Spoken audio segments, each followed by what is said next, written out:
Sudan is facing a severe crisis due to an ongoing war between the government and the rapid support forces. Now, the conflict has resulted in thousands of deaths and millions of displaced people.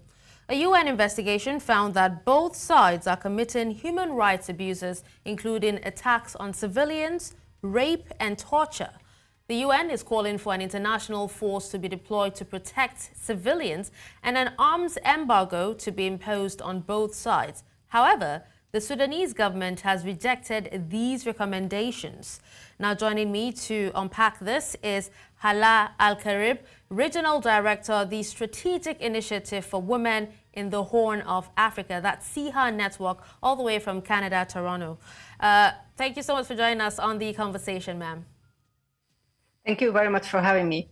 All right, so just to begin with, how exactly has the conflict contributed to the human rights violations, that have been that has been actually said to be happening in Sudan by the UN?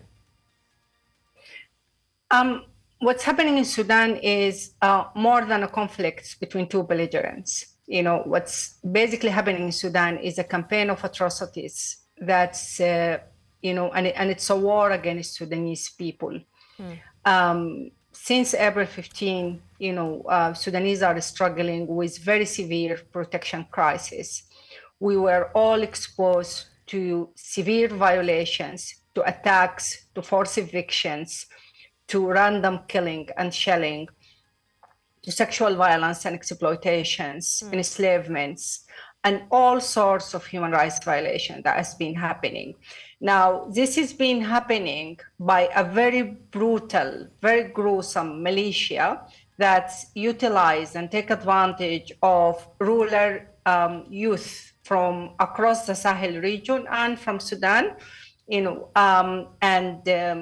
our militia that's well supported, well resourced, and a very weak, incapable army that has not been able so far, to extend any form of protections for the Sudanese people. Of course, this is happening after a sequence of events following the toppling of Bashir regime and the disintegration of his government. The RSF militia was already part of Bashir's legacy. However, a power sharing agreement was made with the Sudanese army, RSF, and a coalition of civilian politicians. But it was a very volatile situation already. Sudan has already been struggling with conflict for the past 20 years. An ethnic cleansing happening in Darfur. And so it was a tough transition. And then in October 2021, the RSF and Sudanese army, both of them, they joined efforts and they organized a military coup that brought down the executive part of the government, which is the civilian part. All right, and Hala, you talked about some of these abuses, attacks on civilians, rape, torture, and all that. Now, the UN and other organizations are calling for urgent action to protect civilians and also to address the humanitarian crisis in Sudan. They also recommend deploying an international force to protect these civilians and also imposing an arms embargo on both sides. Now, why have the Sudanese government rejected this call? Well, I think, the Sudanese government cannot, or the current military authority cannot extend support to the Sudanese people, and so it's quite puzzling, that while they can't extend support to Sudanese people, at the same time they are rejecting, the international community efforts to extend support. But I think the worry is, everyone is worried about their authority, and their capacity to control and have access. But the reality is, at this point in time, with this crisis that's happening, the fact that there is more than 11 million displaced people who were forced to leave their homes. That's the highest in Africa. In Sudan, there is more than 5 million people who fled the country, and there is serious issue in terms of, providing humanitarian assistance due to insecurity and violence against humanitarian aid. So, extending protections, to Sudanese people seems to be the must-do step at this point in time. Absolutely. So could this be because, they're torn between protecting, the Sudanese people and also laying down, their arms? Is that the reason why they're conflicted, kind of?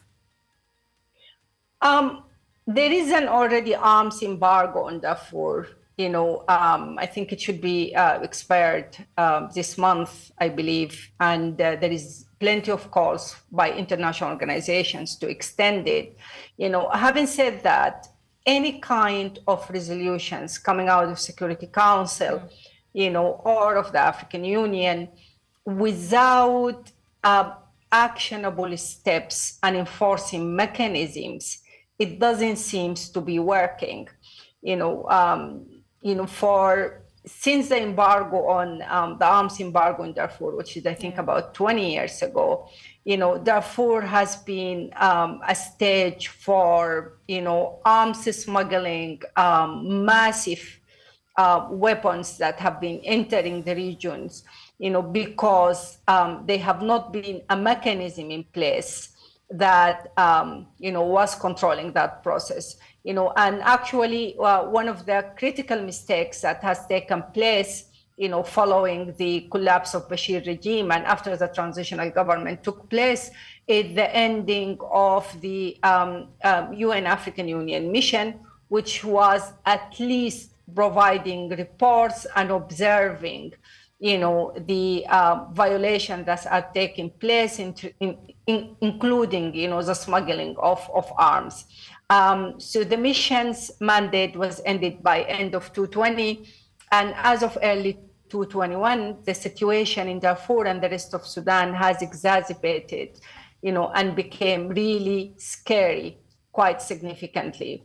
Well, both warring parties, are found to be complicit in what's happening in the country, right? But what role, most importantly, has the Sudanese government played in perpetuating the conflict? And are there implications for, for accountability in this? Oh, absolutely. I think one of the crises that's happening in Sudan is the fact that accountability has been ignored for a very long time. We all remember, the implications of al-Bashir regime in the war crimes and crimes against humanity in Darfur as of 2003, and the International Criminal Court indictment of him and others within his circles. Now, even after the Bashir regime collapsed, there have been very minimal interest by the succession governments, being, of course, military or even civilians, in holding al-Bashir's accountable and abiding by the International Criminal Court,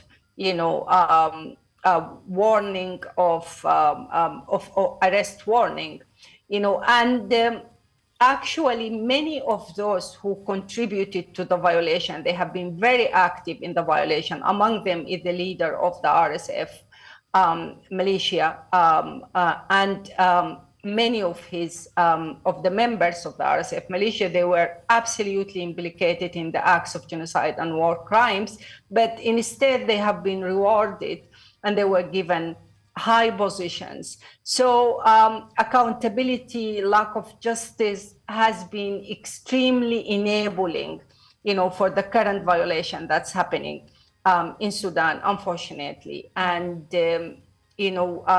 Sudan has been neglected, not only since April 15, since the war started, but it has been neglected, since the independence of South Sudan. The country has never undergone any process of demobilizations, which is something that it should have been happening.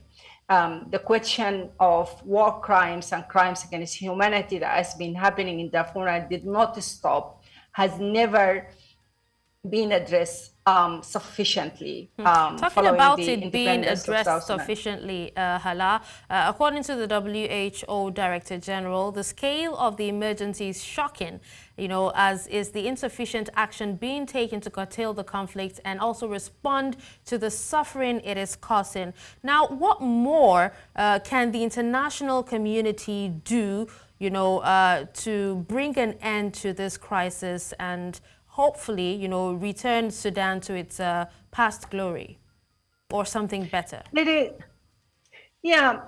is definitely a multiple challenges. First of all, the African Union leadership and engagement does not equate the size of the crisis in Sudan or the magnitude of the threats that Sudan is posing to the neighboring countries. Sudan is too large to fall apart alone, and we already see clearly the implications of the war in Sudan on Sudan's neighboring countries. Either, many of the neighboring countries has been hubs for arms smuggling, for mercenary recruitments, for militarization, and this will have serious consequences on the Horn and the Sahel region. And it's really critical for the African Union to show leadership. That is not happening, unfortunately. From the beginning of the crisis, the intervention of the AU is being very minimal and very limited. And that's really very sad, considering, as I said, the implication of the conflict, not only on Sudan, but across the continent. So there is an issue of leadership, serious leadership that has and must be addressed. Now, the international community engagement in Sudan has always been very minimal. The investment is also very, very minimal. They have been resources that was dedicated towards humanitarian aid, but there is no strategies in terms of how can this humanitarian aid be processed to those who are in need. And most importantly, we all understand and we all know you cannot actually provide humanitarian aid without protection. And at the moment, humanitarian workers, Sudanese humanitarian workers, are subjected to all kinds of violations, to killing, to female humanitarian workers are subjected to sexual violence, and the situation is very grim, and there is no, as I said, it's a war that uses civilian bodies, and it's a war that's against civilians, and, they are getting away with it. They are getting away, with the massive killing that's happening to the Sudanese. Right now, most of a number of humanitarian organizations, they are talking about at least, more than close to 100,000 people, close to 100 civilians has been killed in Sudan. There is 19 million children who are missing school. This is the second year since the eruption of the war. There is hundreds and hundreds of women and girls who are exposed to sexual violence and sexual slavery and forced labor and all kinds of violations. And this is happening, and there were reports, they were, clearly documented, atrocities, the situation in West Darfur, the ethnic cleansing of the Masalites. Let's not forget the famine as well, and the health issues like cholera, and all that. Right. Yeah, which is all its underlying issues due to the insecurity, due to the constructed catastrophe, that was made by 13 actors, by the two belligerents, and particularly by the rapid support forces. And this is what's happening. You know, Sudan has famine, but it has famine because farms were destroyed, small business were looted, factories were destroyed, individuals were robbed and looted. And in majority of Darfur and Central Sudan cities and towns. So this led to the current famine. And it will continue to happen. Sudan will continue to struggle with famine, you know, unless the underlying causes and reason, which is basically the presence, you know, of military actors and the presence of militiamen who are posing serious threat to civilians and their lives, you know, has been removed outside of cities and villages. Okay. Well, it seems there's so much to say, but with so little time. Thank you so much, Hala Alkarib, for speaking to us and, giving us your opinion on this very, very disheartening issue happening in Sudan. Thank you so much. We appreciate you for your time. Thank you for having me. All right, so that was Hala Alkarib. She is the She's the Regional Director, Strategic Initiative for Women in the Horn of Africa. That's the SIHA Network. And she reaches us from Canada, Toronto. And with that, we've come to the end of the conversation today. Thank you so much for watching today's episode. Do well to follow us on our social media platforms at News Central TV. I'm Darshan Usman. Bye for now.